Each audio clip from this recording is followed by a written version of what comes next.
OIC के बारे में एक तसर ये था कि ये एक नीम मुर्दा हालत के अंदर इंस्टीट्यूशन मौजूद है। सब्सक्राइब करें और बेल दबाएं ताकि कोई खबर रह न जाए।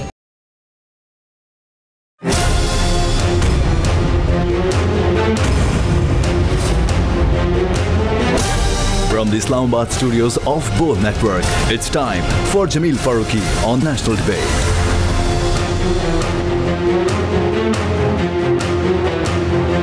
Good evening, welcome to national debate. Diplomatic fronts के ऊपर पाकिस्तान की बड़ी कामयाबी, 57 ममालिक के 400 मंदोबीन 41 साल बाद इस्लामाबाद ने मेज़बानी की और इस्लामाबाद में अब मुस्लिम ममालिक के इस्लामी ताउन तंजीम के तकरीबन 400 मंदोबीन ने शिरकत की। मामला था अफगानिस्तान का 1 पॉइंट एजेंडा, यानी अफगानियों से मुताल्लिक था, यानी अफगानिस्तान को बचाने से मुताल्लिक था। और एक बात बड़ी क्लियर रखी पाकिस्तान ने कि इसमें अफगानिस्तान की जो लीडरशिप पाकिस्तान में आकर बात कर रही है वो सिर्फ अफगान अवाम के मसाइल की बात कर रही है। इसका कतई मतलब ये नहीं है कि पाकिस्तान अफगानिस्तान को डी फैक्टो या डी जोरस दोनों तौर से तस्लीम कर रहा है, ना ही अक़वाम आलम में अभी तक ये आवाज़ उठी है। लेकिन दो इंतहाई अहम इक़दाम तजावीज़ की सूरत में सामने आए हैं। पहले अफगान अवाम के लिए, अफगान हुकूमत के लिए, अफगान तालिबान की नई उबूरी हुकूमत के लिए एक ऐसे फ़ंड का क़याम जिसकी तजवीज़ सामने आई है जिससे अफगानियों की मदद की जा सके और ख़ास तौर पर सर्दियों के अंदर जो मसाइल क्रिएट हो रहे हैं 22 साल अनरेस्ट के बाद उनको डील किया जा सके। दूसरा, ओआईसी के प्लेटफॉर्म के ऊपर एक ऐसे नुमाइंदे का नाम तजवीज़ किया गया है जो सारे मामलात पर ओआईसी और अफगानिस्तान के दरमियान ब्रिज का किरदार अदा करेगा। और अक़वाम आलम को भी ये बावर कराने की कोशिश की गई है कि आप अफगानिस्तान को कतई तौर पर नज़रअंदाज नहीं कर सकते। Agenda on the national debate पर बात करने से पहले हम बात करेंगे ट्रेंडिंग टुनाइट की। ट्रेंडिंग टुनाइट आज का हमारा हैशटैग है #OIC इन पाकिस्तान, #OIC इन पाकिस्तान। मुझे जमील फारूकी कहते हैं। आप मेरा प्रोग्राम नेशनल डिबेट बोल न्यूज़ पर मुलाजा करते हैं। ऑन द डिबेट टुनाइट आज के हमारे मौजूद मेहमान में शामिल हैं जनाब आसिम इफ्तिखार साहब। आप मारूफ डिप्लोमेट हैं और तर्जुमान हैं दफ्तर खारजा के। आज की हमारी दूसरी मौजूद मेहमान हैं मोहतरमा तस्नीम असलम साहिबा, फॉर्मर फेमस डिप्लोमेट, साबिक सफारतकार। आज के हमारे तीसरे मेहमान होंगे जनाब डॉक्टर रिफत हुसैन साहब। आप मारूफ प्रोफेसर हैं और माहिर हैं बैनुल अक़वामी उमूर के। आज के हमारे चौथे मेहमान हैं ब्रिगेडियर रिटायर्ड हारिस नवाज साहब। आप माहिर दिफाई उमूर हैं, किसी तारुफ के मोहताज नहीं हैं। और आज के हमारे पाँचवें और आखिरी मेहमान होंगे जनाब कमर चीमा साहब। आप माहिर बैनुल अक़वामी उमूर हैं और अफ़गान उमूर पर आपकी खासी गहरी नज़र है। मैं प्रोग्राम में अपने तमाम मौजूद मेहमानों को खुश आमदीद कहता हूँ। जितने भी एक्सपर्ट हमारे साथ मौजूद हैं उनकी इजाज़त से सबसे पहले मैं तर्जुमान दफ्तर खारजा जनाब आसिम इफ्तिखार साहब हमारे साथ मौजूद हैं। उनसे 2-3 सवालात मुझे पूछने हैं। आसिम इफ्तिखार साहब, बहुत शुक्रिया आपके वक्त के लिए।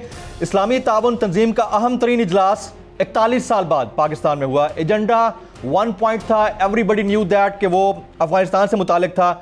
मजीद अगर आप इस सक्सेसफुल इवेंट के इनेकाद की डिटेल्स शेयर करना चाहें आसिम साहब। ये इस कॉन्फ्रेंस का जो पस मंजर है वो अफगानिस्तान की जो ह्यूमैनिटेरियन क्राइसिस वहाँ पे डेवलप हुआ है, जो इंसानी बहरान जो कि अफगान अवाम को बड़ी शिद्दत से जिसके असरात उन पर मुरतब हो रहे हैं। फूड क्राइसिस है, एक इकोनॉमिक कोलैप्स का ख़तरा है बहुत बड़ा और जिसके कॉन्सिक्वेंसेस पाकिस्तान के लिए और पूरे खित्ते के लिए और उससे आगे बढ़कर भी बहुत उसको डिस्कस करने के लिए और एक लाए अमल तैयार करने के लिए पाकिस्तान की दावत पर 70 से ज़्यादा डेलीगेशंस जिसमें 20 के करीब वज़रा ख़ारजा के लेवल पर और 10 के करीब डिप्टी फॉरेन मिनिस्टर के लेवल डेलीगेशन एक मौसर और जामा असेंबली जिसमें बहुत सारे इक़दामात हैं, जिस तरह एक ट्रस्ट फंड का क़याम की तजवीज़ है और ओआईसी का एक खुसूसी नुमाइंदा अपॉइंट करने की तजवीज़ है। इसी तरह जो फूड सिक्योरिटी है उसके ऊपर एक इनिशिएटिव है। तो ये एक हमारे ख्याल में एक कामयाब कॉन्फ्रेंस है जिसका मकसद ओआईसी की लीड के अंदर इंटरनेशनल कम्युनिटी को एक प्लेटफॉर्म प्रोवाइड करना है जिसको अफगान अवाम की ह्यूमैनिटेरियन जो नीड्स हैं उनको एड्रेस कर सकते हैं। आसिम इफ्तिखार साहब, बिल्कुल दुरुस्त फरमाया। ये जो आपने 2 तजावीज़ की बात कही है, एलामिया के अंदर भी वो चीज़ शामिल है, उसके ऊपर तो मैं बाद में आऊँगा। सबसे पहले मुझे ये बताइएगा कि यूनाइटेड नेशंस की जनरल असम्बली की एक्रेडिटेशन कमेटी ने अफगान नामजद मंदूब सुहेल शाहीन साहब का स्टेटस मानने से इनकार किया, मुस्तरद कर दिया। और हमें यह भी मालूम है कि यूनाइटेड नेशंस के बाद OIC दूसरा बड़ा फोरम है जिसके ऊपर बात हो सकती है। एक तरफ यूनाइटेड नेशंस यानी अक़वाम आलम उनको रिकग्नाइज नहीं कर रहे, दूसरी जानिब हम यानी बतौर OIC के मेंबर पाकिस्तान में इस्लामाबाद के अंदर अफगान तालिबान को मदऊ करते हैं, उनकी बात सुनते हैं। तो क्या हमने डी फैक्टो अफगान तालिबान की हुकूमत को या इमारत इस्लामी अफगानिस्तान को तस्लीम कर लिया है या हम उसकी तरफ बढ़ रहे हैं? आसिम साहब देखें, रिकग्निशन का मामला है अपनी जगह पर एक अहमियत रखता है क्योंकि ये कॉन्फ्रेंस अफगानिस्तान के बारे में है, अफगान अवाम के बारे में है। इसलिए जो इंटरिम अथॉरिटीज हैं अफगानिस्तान की उनको भी मदऊ किया गया है और इसमें रिप्रेजेंट होंगे। और ये इसलिए भी ज़रूरी है कि जो तमाम शुरका हैं जो OIC के मेंबर ममालिक हैं और UN और दूसरी ऑर्गेनाइजेशन जो इसमें शरीक हैं, ताकि वो भी जाने फर्स्ट हैंड अफगान अथॉरिटीज़ की जानिब से कि वहाँ पे क्या ग्राउंड सिचुएशन है, क्या मुश्किलात, किस किस्म की मुश्किलात का उनको सामना है। राइट। आसिम इफ्तिखार साहब, एक इम्पॉर्टेंट डेवलपमेंट ये रही कि चेयरमैन इस्लामी तरक्याती बैंक ने कहा कि हम अफगानिस्तान के फ़ंड के क़याम को खुशामदीद कहते हैं। ये बड़ी डेवलपमेंट थी, आप लोगों ने भी इस तजवीज़ को सराहा। तो फ़ंड के क़याम की तजवीज़ अपनी जगह, लेकिन ये बताइए कि ये फ़ंड किस तरह कायम होगा, तरीक़ाकार क्या होगा, कौन इसमें पैसे जमा करवा सकेगा, स्टेट लेवल के ऊपर सिर्फ मुस्लिम ममालिक कर सकेंगे या मुख्तलिफ ममालिक के अवाम भी डायरेक्टली इसमें पार्टिसिपेट या कंट्रीब्यूट कर सकते हैं? आसिम इफ्तिखार साहब जी, ये ट्रस्ट फंड होगा जो OIC के ऑस्पिसेस के अंडर होगा और इसकी डिटेल्स बिल्कुल सामने आएंगी। इसमें जो है मेंबर स्टेट्स और इंटरनेशनल ऑर्गेनाइजेशंस कंट्रीब्यूट कर सकते हैं। राइट। वैसे तो हम ओवरऑल देखते रहे हैं कॉन्फ्रेंस में जिस तरह लोगों ने कंट्रीब्यूट भी किया, पार्टिसिपेट किया। ये बताइए कि इस इंसानी अलमिया के ऊपर जो अफगानिस्तान के हवाले से हमने इसको हाईलाइट किया, ओवरऑल रद्द-ए-अमल कैसा था? आप तो क्योंकि आई विटनेस थे, मौजूद रहे इनके साथ, ओवरऑल रद्द-ए-अमल क्या था, रिस्पांस कैसा था? देखिए, उनका एक तो रिस्पांस बहुत पॉजिटिव था। जैसे मैंने बताया कि बिल्कुल एक इमरजेंसी और शॉर्ट नोटिस के ऊपर ये इस कॉन्फ्रेंस का इनेकाद किया गया है और उसको सामने रखते हुए अगर आप देखें तो पार्टिसिपेशन बहुत अच्छी और मुस्बत है। और जितने डेलीगेट्स आए हैं उनकी फॉरेन मिनिस्टर साहब के साथ मुलाकातें हुई हैं, आज चंद मुलाकातें प्राइम मिनिस्टर साहब के साथ भी हैं।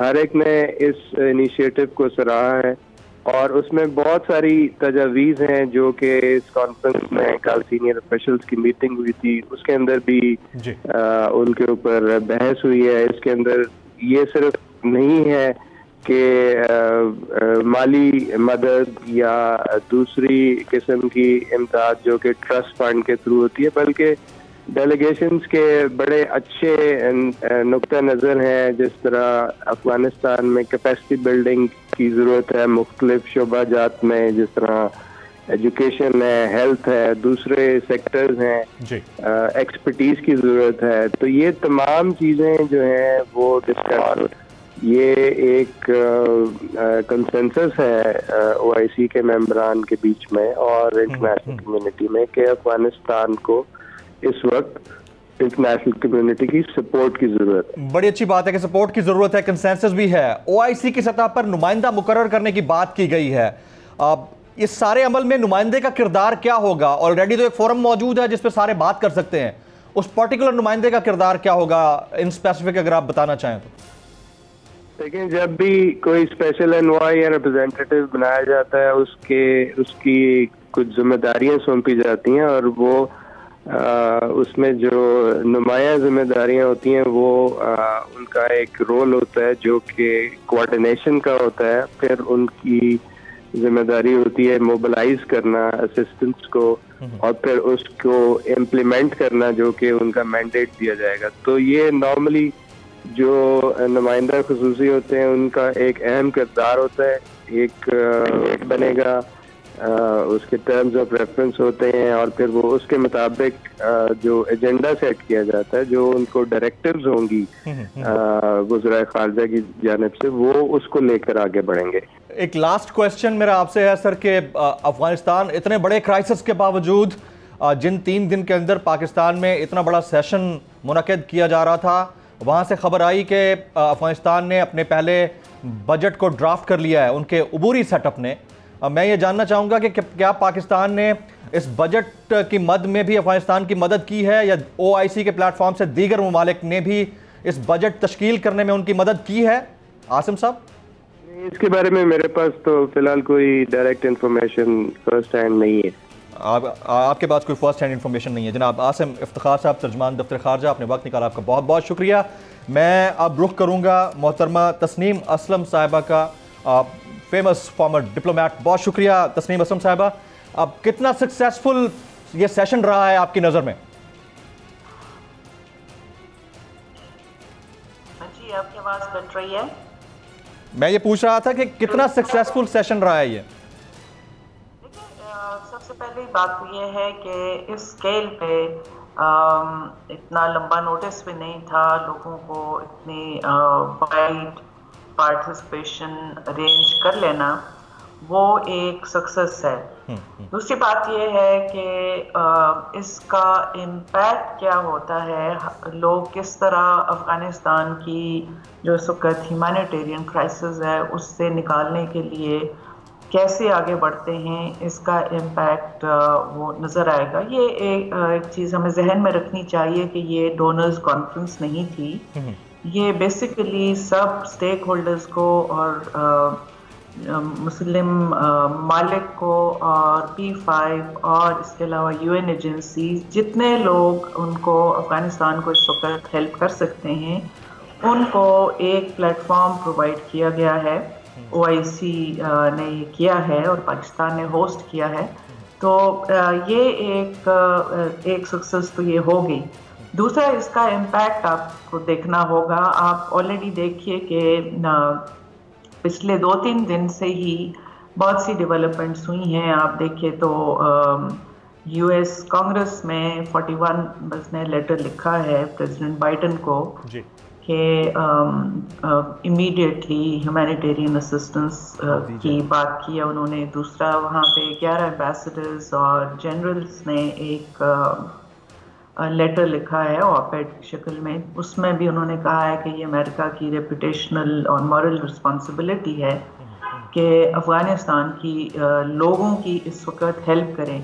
गवर्नमेंट को रिकग्नाइज़ करना ना करना वो एक सेपरेट मैटर है और ये फोरम उसके लिए नहीं था, लेकिन अगर आप देखें जो इससे अवेयरनेस हुई है, जो एक पब्लिक ओपिनियन जनरेट हो रहा है, आप न्यूज़पेपर्स में आर्टिकल्स देखिए, गार्डियन का इसी हफ्ते का एक एडिटोरियल है, उसमें न सिर्फ कि US और UK को क्रिटिसाइज़ किया गया है, बल्कि बहुत इस बात पे जोर दिया गया है कि अभी मदद की ज़रूरत है, सोचने की बात नहीं है, अभी अभी। तो ये एक सक्सेस है इस कॉन्फ्रेंस की, या जो एक मोमेंटम जनरेट हुआ है। प्रैक्टिकल टर्म्स में आगे क्या होता है वो बहुत ज़रूरी है कि एक तो शॉर्ट टर्म में देखा जाए कि कैसे अफ़गानिस्तान को असिस्टेंस पहुँचे, ताकि मिलियंस के हिसाब से जो बच्चे और लोग हैं वो उनकी ज़िंदगी बचाई जा सके। दूसरा ये है कि उनकी इकोनॉमी को कोलैप्स होने से बचाना है। बैंकिंग चैनल्स जो बंद हैं उनके बारे में कोई बहुत ज़रूरी है कि डिसीजन लिए जाएं। अभी तक जो कॉन्फ्रेंस की खबरें आ रही हैं, जो तकरीरें की गई ओपन सेशन में, उससे तो लगता है कि एक ना सिर्फ कि अवेयरनेस है, बल्कि बहुत इस बात को स्ट्रेस किया जा रहा है कि सबको आगे बढ़ने की ज़रूरत है और इस वक्त अफगान की मदद करने की ज़रूरत है। Absolutely right. तस्नीम असलम साहिबा साथ मौजूद रहिएगा। मैं डॉक्टर रिफत हुसैन साहब की जानिब जाऊँगा, माहिर बैनुल-अक़वामी उमूर, मारूफ प्रोफेसर हमारे साथ मौजूद हैं। डॉक्टर रिफत हुसैन साहब, कितना सक्सेसफुल इवेंट ये रहा है, और 2 इम्पॉर्टेंट चीज़ें जो इस इवेंट से निकल कर सामने आई हैं। एक तो एक फ़ंड का क़याम, और OIC के प्लेटफॉर्म के या बैनर के नीचे, और दूसरा एक नुमाइंदे को मुकर्रर करने की तजवीज़, आपको क्या लगता है कि प्रैक्टिकली पॉसिबल है या इसकी ज़रूरत थी, या ऑलरेडी जो कुछ हो रहा था ठीक हो रहा था?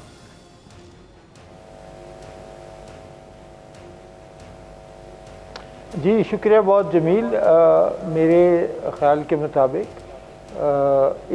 इन दोनों स्टेप्स की बड़ी शदीद ज़रूरत थी, क्योंकि जैसा कि हम सबको मालूम है कि ये OIC का जो गैर मामूली इजलास है, ये 40 साल के बाद जो पहला इजलास 1980s के अंदर हुआ था, उसके बाद ये पहला इजलास पाकिस्तान के अंदर हो रहा है। और जैसा कि तस्लीम साहबा ने कहा, ये शॉर्ट नोटिस के ऊपर हुआ, क्योंकि अफ़गानिस्तान को जिस एमरजेंसी सिचुएशन का सामना है, जो कैटास्ट्रॉफिक कॉन्सिक्वेंसेस हैं उनकी इकॉनमी के कोलैप्स के, मुमकिन कोलैप्स के, और जिस किस्म की वहाँ पे विंटर की जो हार्श कंडीशंस हैं, उसका आवाम को जिस किस्म का सामना है, उसके हवाले से ये इजलास जो है वो मेरे ख्याल में अगर आज नहीं होता तो कल इसको ज़रूर होना था। लेकिन ये बरवक्त इक़दाम है, और फॉरेन ऑफिस की बड़ी कोशिशों से उन्होंने इस इजलास को मुमकिन बनाया। और इस इजलास के अंदर जो 2 बड़े फ़ैसले जिसका आपने ज़िक्र किया है, मेरे ख्याल के अंदर उसकी बड़ी सख्त ज़रूरत थी, क्योंकि ये जो नुमाइंदे का क़याम है, उसकी इस ज़रूरत थी कि अफ़गानिस्तान को इस किस्म के ह्यूमैनिटेरियन क्राइसिस का इस स्केल के ऊपर कभी भी सामना नहीं करना पड़ा। तो उसके लिए एक स्पेशल नीड के तहत उन्होंने ह्यूमैनिटेरियन असिस्टेंस का जो मैकेनिज़्म है वो डिवाइस करने के लिए, उसको इम्प्लीमेंट करने के लिए भी ये बड़ी सख्त उसकी ज़रूरत है। उसकी तफसीलात जो हैं वो आसिम साहब पहले ही आपको बता चुके हैं, तो मैं नहीं समझता कि उस तफसीलात में जाने की ज़रूरत है। और दूसरा मैं समझता हूँ कि बड़ा इक़दाम जो हमारे सामने आया है वो ह्यूमैनिटेरियन असिस्टेंस के हवाले से है। और मैं उम्मीद करता हूँ, और कभी उम्मीद रखनी चाहिए, कि OIC के बारे में एक तसर ये था कि ये एक नीम मुर्दा हालत के अंदर इंस्टीट्यूशन मौजूद है। लेकिन हमने देखा कि जिस किस्म की एंथुसियास्टिक पार्टिसिपेशन हुई, 70 डेलीगेशंस आए और उनकी डेलिब्रेशन भी हुई, तो उसके अंदर हमें एक नई तवानाई महसूस हो रही है अफ़गानिस्तान के कॉन्टेक्स्ट के अंदर भी। और OIC की जो रिन्यूअल है या उसकी जो बहाली है, उसके हवाले से ये बड़ा अच्छा और मौसर जो कदम उठाए गए हैं। इसके अलावा बहुत सारी साइडलाइंस के ऊपर मीटिंग्स हुई हैं, जिसके अंदर जो OIC ममालिक हैं वो बायलैटरल असिस्टेंस का भी कुछ ना कुछ इंतज़ाम करेंगे। तो ये सारी जो इज्तिमाई कोशिश है, मैं समझता हूँ कि ये बहुत ही अहसन है और it's step in the right direction. Right, doctor साहब साथ मौजूद रहिएगा। कमर चीमा साहब भारत में तो बड़े मशहूर हैं अपने कमेंट्स की वजह से, और ख़ास तौर पर ये जो इवेंट पाकिस्तान के अंदर हुआ है, इससे वैसे ही हमारे जो अपोनेंट्स हैं उनके दिल के ऊपर छुरियां चल गई हैं। कमर चीमा साहब, कितना सक्सेसफुल ये इवेंट आप समझते हैं, और इसमें से जो निकला है, are you satisfied with that sir? बहुत शुक्रिया जी। देखिए, पहली बात तो ये है कि ऑब्वियसली एक बहुत बड़ी डिप्लोमेटिक एक्सरसाइज है, जैसे आपने अपने इंट्रो में भी कहा 41 ईयर्स के बाद हो रही है। तो इमरान खान साहब को, शाह महमूद कुरैशी को इसका क्रेडिट तो जाता है इस हवाले से। और दूसरा ये है कि इंटरनेशनल कम्युनिटी और मुस्लिम वर्ल्ड जो है पिछले 3-4 माह से कोई एक कंक्रीट कदम अफगानिस्तान की सूरत हाल के हवाले से नहीं ले रही। और जिस तरह अगर अफगान रिफ्यूजीज का इन्फ्लक्स होता है पाकिस्तान में और वहाँ पे एक सोसाइटल क्राइसिस आता है, तो उसका इम्पैक्ट तो हमारे ऊपर होना ही होना है। सो हमें उसके लिए बचने के लिए एक जारी बात है तैयारी करनी चाहिए, और एक अच्छी जो है वो तैयारी हुई है। लेकिन इसके साथ साथ ये भी देखना है, क्योंकि इसमें रिकग्निशन का सवाल नहीं है, सिर्फ और सिर्फ ह्यूमैनिटेरियन असिस्टेंस का सवाल है। तो ये इसके लिए भी जारी बात है कि ये जो एक इन कैमरा सेशन हो रहा है, इसमें जारी बात है रिकग्निशन को भी पाकिस्तान इंपॉर्टेंस देगा। और मेरा ख्याल है शाह महमूद कुरैशी इसमें डिस्कस जरूर करेंगे। वो किस तरह का रिस्पॉन्स आता है वो एक अलग बात है। और उसके साथ साथ ये है कि पाकिस्तान के अंदर OIC के लीडर्स का आना एक इम्पॉर्टेंट अमल था। लेकिन एक और सवाल भी है कि पाकिस्तान OIC के फॉरेन मिनिस्टर्स का इजलास कश्मीर के लिए तो नहीं बुला सका, लेकिन अफगानिस्तान के लिए सारे मुसलमान ममालिक इकट्ठे हो गए। इस पे भी बात होनी चाहिए और इसकी इंट्रोस्पेक्शन होनी चाहिए कि वो क्या अवामल है, वो क्या मामलात हैं कि कश्मीर अच्छा, कमर चीमा साहब, ये जो कॉन्फ्रेंस हुई है CFM's, ये कॉन्फ्रेंस ऑन फॉरेन मिनिस्टर जो हुई है, मैं इसकी प्री ब्रीफिंग में मौजूद था। शाह महमूद कुरैशी साहब उसको लीड कर रहे थे, एंकर्स के साथ मीट था, तो उसमें बाकायदा तौर पर यह क्वेश्चन रेज हुआ कि why not for Palestine and Kashmir. तो शाह महमूद कुरैशी साहब ने कैटेगोरिकली इसके ऊपर कहा कि ये 1 पॉइंट एजेंडा है एंड अफगानिस्तान के लिए है, यस कश्मीर इंपॉर्टेंट है, उसके ऊपर भी हम कोशिश करेंगे कि आइंदा आने वाले दिनों में इस तरह का एक सेशन रखा जाए, लेकिन अभी फिल वक्त आप लोग अफगानिस्तान के ऊपर बात कीजिए। तो मेरे ख्याल में मोर स्पेसिफिकली हमें फिर अफगानिस्तान के ऊपर ही बात करनी चाहिए।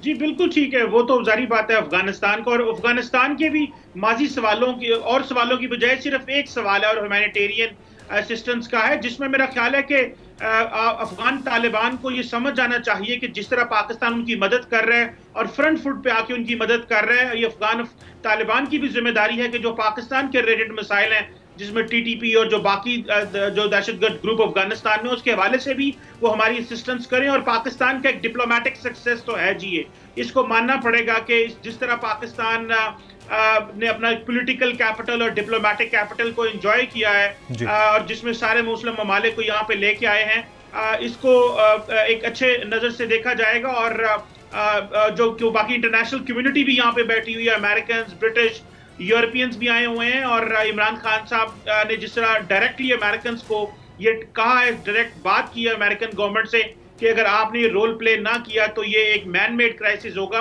मेरा ख्याल है कि इसके बाद ग्लोबली डिप्लोमेटिक फ्रंट्स पे हलचल जरूर होगी। ग्लोबली डिप्लोमेटिक फ्रंट्स पे हलचल जरूर होगी। ब्रिगेडियर रिटायर्ड हारिस नवाज साहब, दिफाई नुक्ता नज़र से अगर हम देखें तो हमारे इर्द गिर्द जो ममालिक हैं उनके लिए कितना बड़ा पैगाम है कि हम अब क्राइसिस में होने के बावजूद, हम इसके बावजूद कि बार बार अमेरिका को एब्सोल्युटली नॉट बोल चुके हैं, हम अपने मुल्क में एक बड़ी कॉन्फ्रेंस और इस तरह का एक इकट्ठ कर सकते हैं।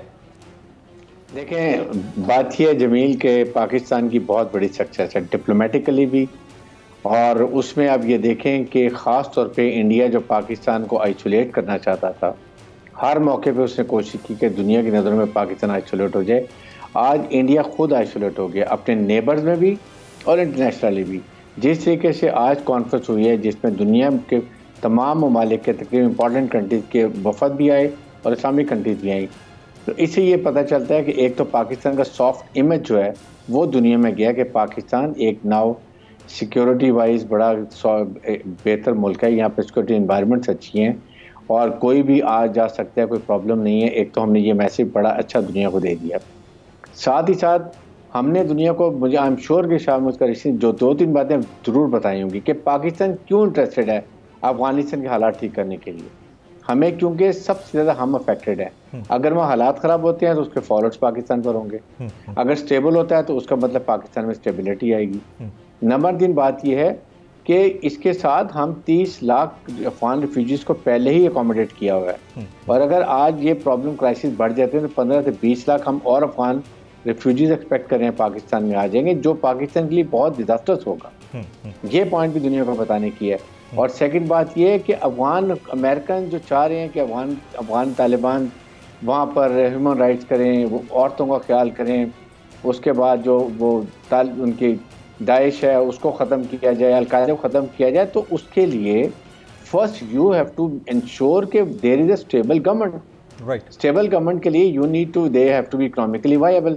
जब इकोनॉमिकली स्टेबल होंगे, स्टेबल गवर्नमेंट होगी, तो उनका पूरे अफगानिस्तान के ऊपर कंट्रोल होगा, then they will be deliver वो कर सकेंगे, चाहे वो बात करें औरतों के हकूक की या बात करें पोलिटिकल इंक्लूसिव गवर्नमेंट की, और उसके बाद they are well train to tackle with Al Qaeda के साथ, दाइश के साथ, TTP और जो जितनी वहाँ टेररिस्ट ऑर्गेनाइजेशन को भी ख़त्म करेंगे।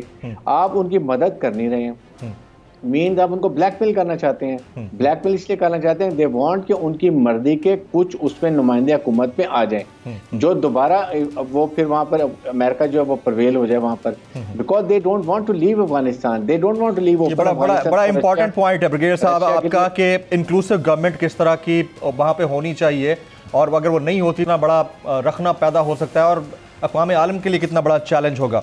ख्वातीन हज़रात, एक ब्रेक के बाद जब वापस आएंगे तो हमने पाकिस्तान की खारजा पॉलिसी की समत के ऊपर बात ज़रूर करनी है अपने एक्सपर्ट्स के साथ कि पाकिस्तान की खारजा पॉलिसी की समत आया दुरुस्त है या अभी इसमें मज़ीद भी इम्प्रूवमेंट की ज़रूरत है। After this break.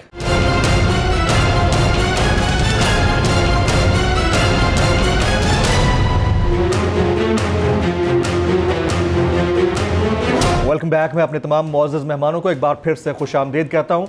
Tasneem Aslam साहिबा, पाकिस्तान की फॉरेन पॉलिसी, आप एक फॉर्मर डिप्लोमेट हैं, बड़ी गहरी नज़र है आपकी इसके ऊपर। हम डायरेक्शन में ठीक जा रहे हैं, सही डायरेक्शन है हमारी, खासतौर पर एब्सोल्युटली नॉट बार बार बोल के? जी, आप जनरली फॉरेन पॉलिसी की बात करें अफगानिस्तान के कॉन्टेक्स्ट में? ओवरऑल फॉरेन पॉलिसी हमारी, अफगानिस्तान का कॉन्टेक्स्ट तो बहरहाल है, लेकिन ओवरऑल हम जो बार बार एब्सोल्युटली नॉट बोल रहे हैं अमेरिका को। एक बहुत चैलेंजिंग टाइम है, सिर्फ पाकिस्तान के लिए नहीं बल्कि दुनिया के तमाम ममालिक के लिए। एक तो जो कोविड ने पिछले 2 साल से सारी दुनिया की इकोनॉमी को जिस तरह के इम्पैक्ट किया है, एक ये बहुत बड़ा चैलेंज है। और क्योंकि फॉरेन पॉलिसी आपकी इकोनॉमिक जो आउटलुक है या जो आपकी इंटरडिपेंडेंसीज हैं उससे अलग नहीं हो सकती, एक तो वो फैक्टर है। दूसरा, हम देख रहे हैं कि इंक्रीजिंगली एक नई कोल्ड वॉर स्टार्ट हो रही है हमारे रीजन में, की जा रही है। और पर्टिकुलरली यूएस की तरफ से एक कोशिश है कि मुल्कों को एक तरह से फोर्स किया जाए कि वो साइड लें। अभी जो जैसे डेमोक्रेसी समिट था, there was nothing about democracy there. ये सबको पता है कि उसका पर्पस क्या था, चाइना और रशिया को पुट देम ऑन स्पॉट और उनको कॉर्नर करने के लिए एक किस्म की एफर्ट है। हम सुना करते थे जब सोवियत यूनियन था, फ्री वर्ल्ड, रिलीजियस बिलीवर्स और नॉन बिलीवर्स और डिक्टेटरशिप, जो भी बातें की जाती थी। तो आपको नज़र आ रहा है कि इंक्रीजिंगली यूएस की फॉरेन पॉलिसी ऑब्सेशन है चाइना, और उसकी वजह से बहुत ममालिक को प्रेशर का जाहिर है कि इंक्रीजिंगली वो सामना करना पड़ेगा। दूसरी बात है कि आपने एब्सोल्युटली नॉट की बात की। It's high time we said that.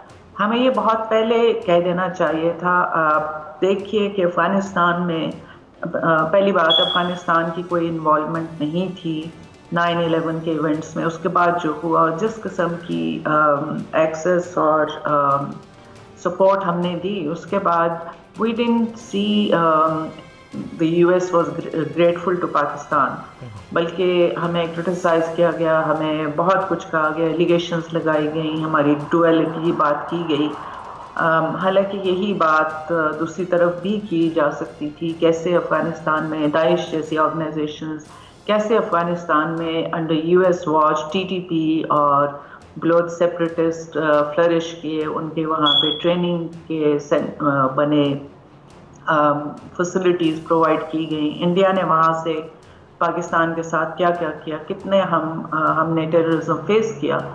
तो हमारा ये, और बल्कि हम वो वॉर अपने मुल्क में लिया है, यहाँ पे आग लग गई एक तरह से। बहुत मुश्किल दौर से गुजरे हम, और एपीएस सभी उस साने की गुजरी है यूनिवर्सिटी, हम में से कोई नहीं भूला उसको। तो हमने बहुत एक साइड लेके एक बहुत डिफ़िकल्ट टाइम से हम गुजरे हैं, और नेशंस को अपनी गलतियों से सीखना चाहिए। और ये अच्छा है कि हमने उस बड़े क्लियरली ये कह दिया कि हम इसका कोई जस्टिफिकेशन भी नहीं है कि आप अफगानिस्तान में, आप वहाँ होते हुए तो आपने दाइश के खिलाफ एक्शन नहीं लिया, बल्कि जो अगर Russians and others are to be believe, जो रिपोर्ट्स हैं वो तो ये कहती हैं कि दाइश को पहले निकाला जाता था, उसके बाद वहाँ पे बमबारी की जाती थी। तो जब अमेरिका ने वहाँ पे ऑन ग्राउंड बूट्स होने के बावजूद टेररिस्ट के खिलाफ एक्शन नहीं लिया या उस तरह इफेक्टिवली नहीं लिया, तो अब हमारे यहाँ से हमारा पाकिस्तान की एयर स्पेस और पाकिस्तान की यूज़ करके वो क्या ऐसा कर लेंगे। इसलिए अच्छा किया कि हम इससे अलग रहे, और होपफुली हम आगे भी इस तरह के डिसीजंस लेते रहेंगे। सेकेंडली, जो बड़े क्लैरिटी के साथ गवर्नमेंट ने बताया है कि हम किसी पावर ब्लॉक का हिस्सा नहीं बनना चाहते।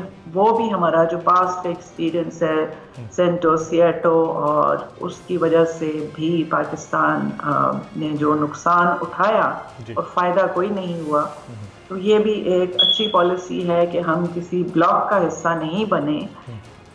लेकिन एक चीज़ हमें जहन में रखनी चाहिए, बाज़ दफ़ा नज़र आता है कि बड़ा डिस्प्रपोर्शनेट सा एक चाइना का की क्रिटिसिज्म भी होता रहता है पाकिस्तान में, और बहुत लोगों में बड़ी लॉन्गिंग है पास्ट के लिए कि अमेरिका के साथ हम एलाए हों।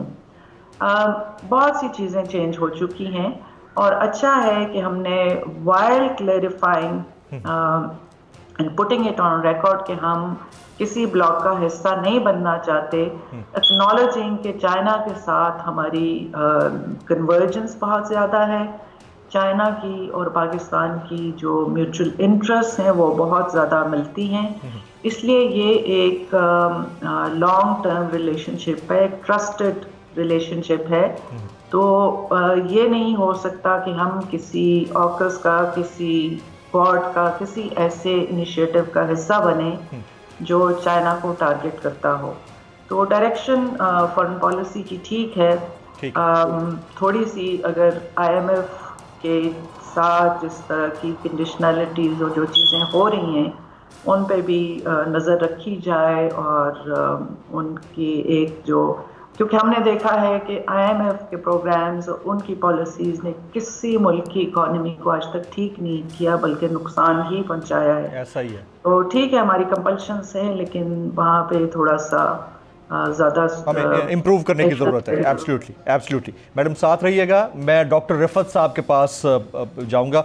डॉक्टर साहब, मैडम कह रही हैं कि एब्सोल्युटली नॉट, हमें पहले बोल देना चाहिए था। ये कौमों की ज़िंदगियों में हमीयत के फ़ैसले लेने पड़ते हैं, अगर ये हम पहले बोल देते तो शायद जो हमने बीच में नुकसानात उठाए वो ना उठाना पड़ते। Do you agree with that doctor Rifat Hussain साहब?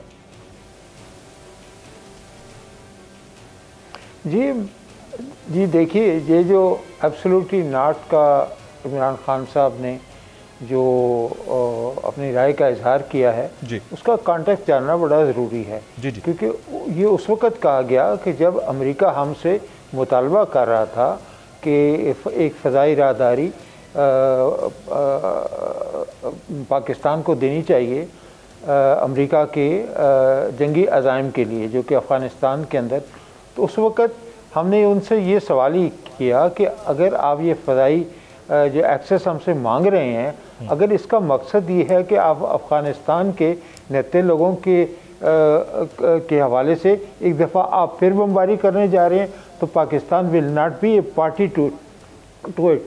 हाँ, अगर आप हमसे कुछ ह्यूमैनिटेरियन कॉरिडोर के लिए या किसी और मकसद के लिए ये एक्सेस आप प्रोवाइड हमसे मांग रहे हैं, तो हम उस पर बातचीत के लिए तैयार हैं। तो ये वो कॉन्टेक्स्ट है जिसके अंदर इमरान खान साहब ने जो अमेरिका को ये कहा कि एब्सोल्युटली नॉट, तो उसको हमारी तरफ से ये समझा गया कि अमेरिका को हम इनकार कर रहे हैं। अमेरिका के साथ जो हमारे अच्छे तल्लुकात की ख्वाहिश है वो तमाम हुकूमतें कहती भी रही हैं, और इमरान खान साहब की हुकूमत इज़ ऑन रिकॉर्ड, और वो लोअर लेवल के ऊपर अमेरिका के साथ हर किस्म की एंगेजमेंट हो रही है, खा वो उसकी मामलात के अंदर हो, खा वो इकनॉमिक एड के हवाले से हो, खा वो ट्रेड के हवाले से हो। तो ये एक कॉन्टेक्स्ट है जिसको ज़हन में रखना बड़ा ज़रूरी है। अब आपने जो लार्जर क्वेश्चन ये किया है कि क्या हमारी फॉरेन पॉलिसी की डायरेक्शन ठीक है, मेरा उसके अंदर सीरियस रिजर्वेशन है, और वो मैं तस्लीम साहबा की इस बात से अग्री करता हूँ कि एक दफ़ा नेपोलियन ने कहा था कि आर्मीज क्रॉल ऑन देयर बेलीज।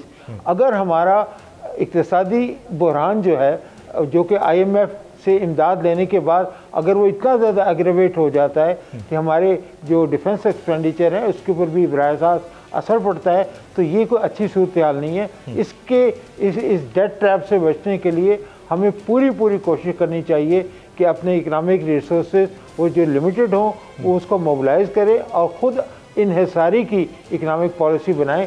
तो जब वो ख़ुद इन्हिसारी की पॉलिसी हम बनाएंगे, उसको इम्प्लीमेंट करेंगे और उसके लिए हम कुर्बानियाँ, हर कुर्बानी देने के तैयार होंगे, तो फिर कोई भी मुल्क जो है वो आपसे मुतालबा नहीं कर सकेगा, आपसे डिक्टेट नहीं करवाएगा कि आप A, B, C ये D ऑप्शन को इख्तियार करें। तो ये हमारी जो इकनॉमिक सॉवरेंटी है, वो जो IMF के ऊपर जो डिपेंडेंस है, इसके ऊपर जो कंप्रोमाइज़ हुई है, उसके हवाले से हमें बहुत कुछ करने की ज़रूरत है।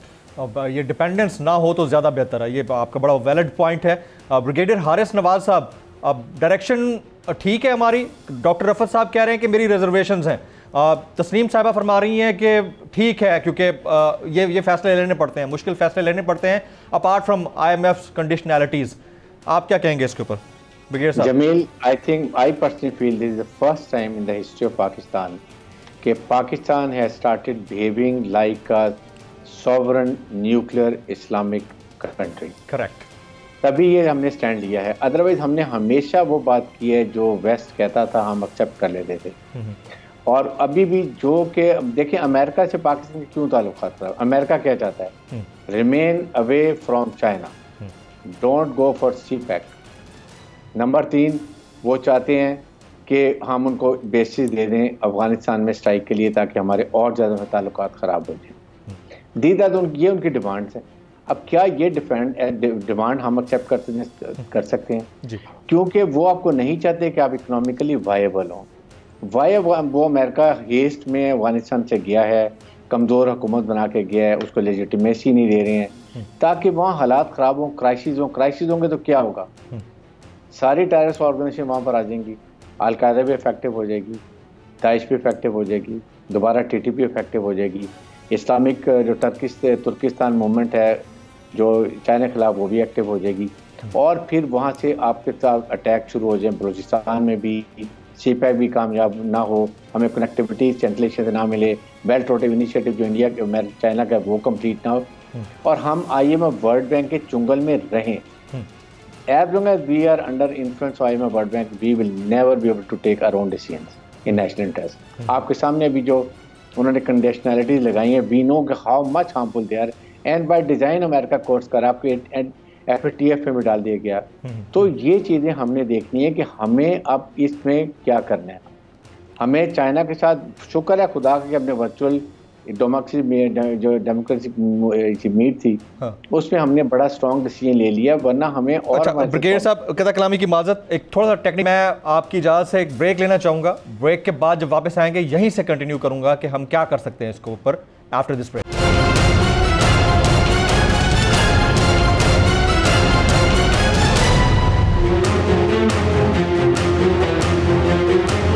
Welcome back. मैं अपने तमाम मौजूद मेहमानों को एक बार फिर से खुश आमदीद कहता हूँ। ब्रिगेडियर साहब, आप बात कर रहे थे, प्लीज कंटिन्यू कीजिएगा।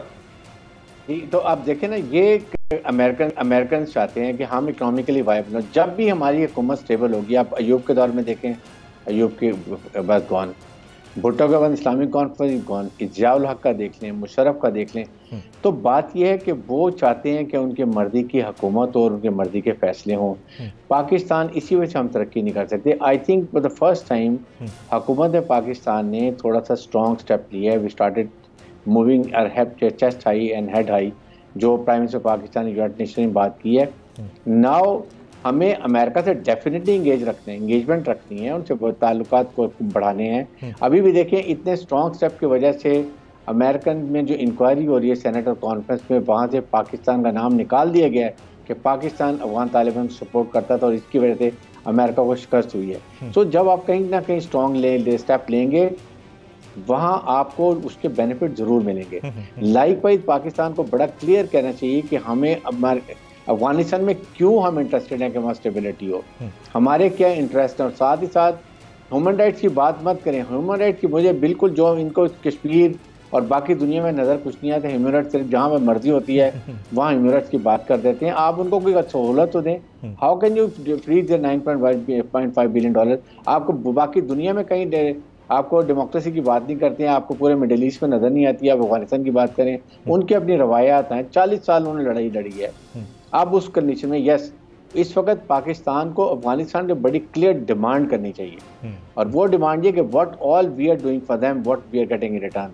एटलीस्ट टीटीपी को उनको चाहिए कि उनको वहां पर किक आउट करें, उसके बाद उनका जो भी सॉर्टिंग आउट करना है उनका करें, और ये एक पाकिस्तान को हर हालत में before Afghanistan become viable strong, उससे पहले हमें ये वेरी राइट सर। मैं कमर चीमा साहब की जानिब जाऊँ। कमर चीमा साहब, एक तो फॉरेन पॉलिसी की डायरेक्शन, दूसरा क्या वाकयातन अमली तौर पर हम किसी ब्लॉक का हिस्सा नहीं है जिस तरह कहा जा रहा है, या फिर ये बादियों नज़र में ये बात होती है इन एक्चुअल हम कहीं ना कहीं ज़रूर किसी ब्लॉक का हिस्सा है? जी, पहली बात तो देखें, इसमें जो फॉरेन पॉलिसी डायरेक्शन की अगर मैं देखूं तो मुझे ऐसे लग रहा है कि जब से इमरान खान साहब की हुकूमत आई है पाकिस्तान के अंदर, पाकिस्तान वेस्ट से आइसोलेटेड है जी। उसकी वजह आप देखें कि इमरान खान ने तकरीबन 3.5 साल में एक भी यूरोप का विजिट नहीं किया जी। कोविड की सिचुएशन को आप माइनस कर दें, स्विट्जरलैंड वो एक दफा गए थे, वो एक दो दफा वर्ल्ड इकोनॉमिक फोरम और अफगानिस्तान की कॉन्फ्रेंस के हवाले से, एंड वो कहीं भी यूरोप के साथ इंगेज नहीं है, एक बात। दूसरा, अमेरिका की क्योंकि अब सिक्योरिटी नीड्स उस तरह की नहीं है तो हमारी डिसएंगेजमेंट हो गई है जी। सो ये पता चलता है कि अदर देन सिक्योरिटी हम किस तरह उनके साथ दोबारा इंगेज कर सकते हैं। इसके हवाले से जारी बात है, इमरान खान साहब जब गए थे वॉशिंगटन ट्रंप साहब से मिलने, तो वहां पे बात यही हुई थी हमें एड नहीं ट्रेड चाहिए। तो मेरा ख्याल है कि अमेरिका हमको काफी ज्यादा इस हवाले से एक्सेस दे रहा है when it comes to trade के, लेकिन हमें अपनी भी जो है वो कैपेबिलिटीज को देखना है। तीसरा ये है कि मुस्लिम वर्ल्ड के साथ हम कनेक्टेड है, लेकिन मुस्लिम वर्ल्ड जो है वो ऑब्वियसली उनके अपने बायलैटरल इंगेजमेंट्स जो है वो भारत के साथ या बाकी इश्यूज के ऊपर जो है वो और तरह की हैं, जिसकी वजह से बहुत सारे इश्यूज पे हमें जो है वो उस तरह की डिप्लोमेटिक सक्सेस नहीं है। चौथा, क्योंकि हमारी फाइनेंशियल सॉवरेनिटी हर रोज कॉम्प्रोमाइज होती है, भले हम सऊदी अरब से जाके पैसे ले लें या चाइना से लें या IMF के पास ले लें, जिसने बेसिकली हमें जो ओवरऑल हमारा जो फॉरेन पॉलिसी स्ट्रक्चर है उसको हमें मुश्किल में डाला हुआ है। सो हमारे पास एक ही चॉइस रह जाती है, और वो ये है कि हम एक अच्छा, जब तक फेवरेबल बिजनेस एनवायरनमेंट ना बनाएं और फॉरेन डायरेक्ट इन्वेस्टमेंट यहाँ पे ना आए, ज्यादा हम पैसा कलेक्ट ना करेंगे, और जब तक ये हमारा बैलेंस ऑफ पेमेंट का इशू और जो हमें जो टैक्सेस इकट्ठे करने हम नहीं कर पाते, मुझे नहीं लगता मामलात बेहतर होंगे। और इमरान खान साहब ने एज ए प्राइम मिनिस्टर जो है वो मुझे लगता है कि एक कुछ अननेसेसरी डिबेट शुरू कर ली है। फॉर एग्जांपल, मेरी अपनी जाती राय है इसमें, जैसे फॉर एग्जांपल वेस्ट सारा जो है वो इस्लामोफोबिया की डिबेट से बड़ा अनॉयड होता है। सो हमें अफगानिस्तान में हमने अमेरिका और यूरोप की और नेटो की बड़ी मदद की है जी। हमने अपने 70,000 से ज्यादा जाने दी, अरबों डॉलर का नुकसान किया है। अभी मौका आ गया था कि हमें उनके साथ मैक्सिमम कनेक्टेड रह के डिविडेंड लेने थे उन 20 सालों के जो हमने उनके साथ कोऑपरेशन किया जी वॉर अगेंस्ट टेररिज्म में।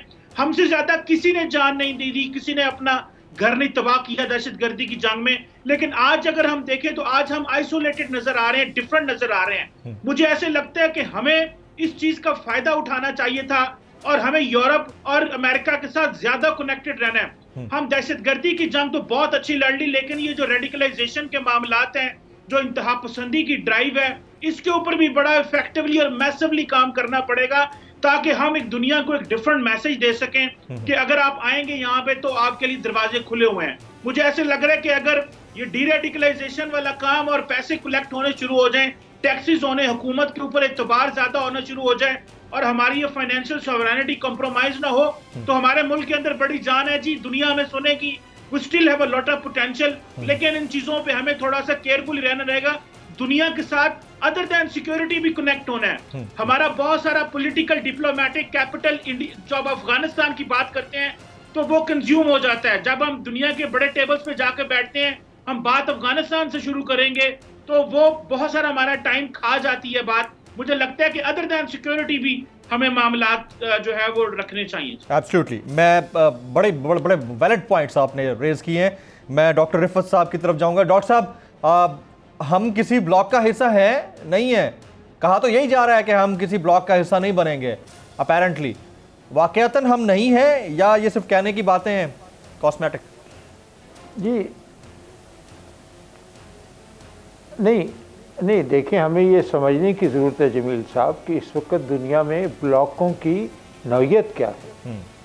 ब्लॉक आपको जितने भी नज़र आ रहे हैं, या अमेरिका लेड ब्लॉक है या चाइना लेड ब्लॉक है सो कॉल्ड, तो चाइनी खुद कहते हैं कि हम किसी भी ब्लॉक को अपने हवाले से या अपने मफादात के हवाले से नहीं बना रहे हैं। अमेरिका का जो एक बहुत बड़ा ब्लॉक है जिसका नेटो कंट्रीज़ हैं, जिसके अंदर वेस्टर्न यूरोपियन कंट्रीज़ हैं, वो ब्लॉक भी एक क्राइसिस का शिकार है। इसी वजह से यूरोपियन ममालिक जो हैं वो अपनी डिफेंस के हवाले से अपनी एक इंडिपेंडेंट फॉरेन पॉलिसी बुला रहे हैं। तो अगर हम ये तस्लीम करते हैं कि दुनिया इस वक्त मुख्तलिफ ब्लॉकों में बटी हुई है, तो ये मेरे ख्याल के अंदर ये एक सही कैरेक्टराइजेशन नहीं है कि जिसके हवाले से पोलैरिटी का कॉन्सेप्ट जो है या जो ब्लॉक्स हैं वो किसी भी एक पोल के इर्द गिर्द घूम रहे हैं, ये बिल्कुल ऐसा नहीं है। वो हाँ, ज़रूरत इस बात की है कि जब इस किस्म की फ्लूइड सूरत हाल हो जिसके अंदर कोई भी एक ब्लॉक डोमिनेट नहीं कर रहा या उसके मुखालिफ लोग जो हैं वो उसके खिलाफ इकट्ठे नहीं हो रहे हैं, तो पाकिस्तान को एक ये दुनिया को ये समझाना चाहिए, जैसे कि पहले भी बात की, हारिस साहब ने भी बात की और तस्लीम साहब ने भी बात की, कि पाकिस्तान को ये बताना चाहिए कि we live in a non polar world, और उसके हवाले से हमें जहाँ कहीं भी बायलैटरल तल्लुकात को मजबूत करने के हवाले से या उन मौक़ों से फ़ायदा उठाने के लिए जो कि हमें मैसर है, हम उस मुल्क की तरफ टिल्ट करेंगे।